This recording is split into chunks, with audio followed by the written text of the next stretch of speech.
Welcome to day number 14 of the 30-day Couch to Handstand challenge. I'm Natalie, I teach the art of hand balancing, and today we have a rest day.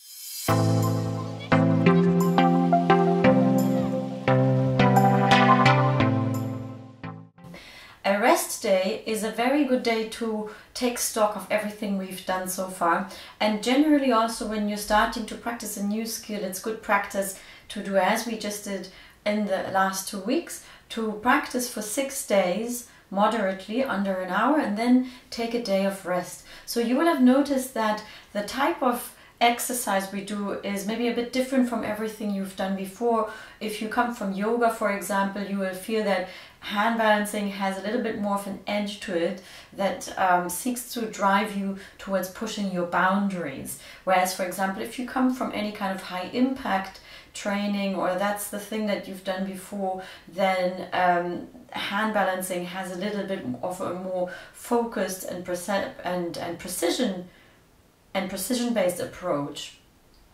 But there are a couple of things that are very specific about handstand training. One is the repetition.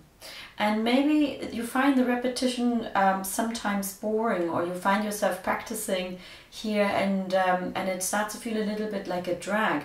Then just keep in mind that this repetition in handstands, just like in yoga, is also a part of focusing and centering the mind. That is why a lot of people think or feel that handstands and their handstand practice has something meditative.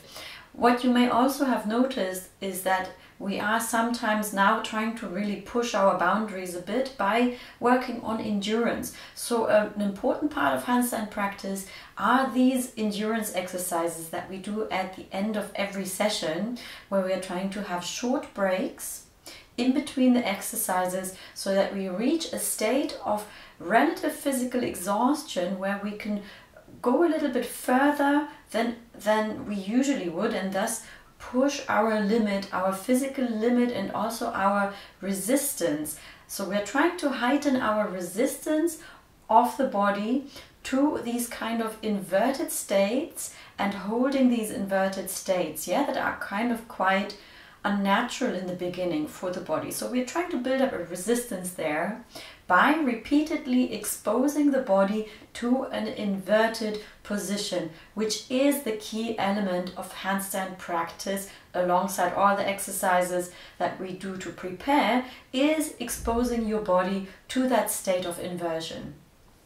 So I propose to you again to use this day to take stock of what you've learned so far. Maybe just write it down if you are not keeping a training journal. Maybe just take a piece of paper and write a half page about the things that you have learned, about what was new and what you still find challenging. That's a very useful way to reflect on what you've learned so far, and also find a connection between your mind and the body, which can sometimes be a little bit disconnected if we are not used to verbalizing our physical states.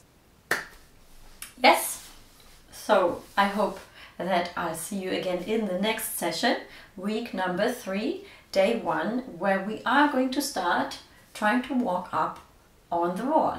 Let me know how it goes, how your progress has been so far. I'm really curious about what this is like for people to do at home, and how my experience and knowledge spread in the world. So don't be shy and let me know about your training experience with these videos here.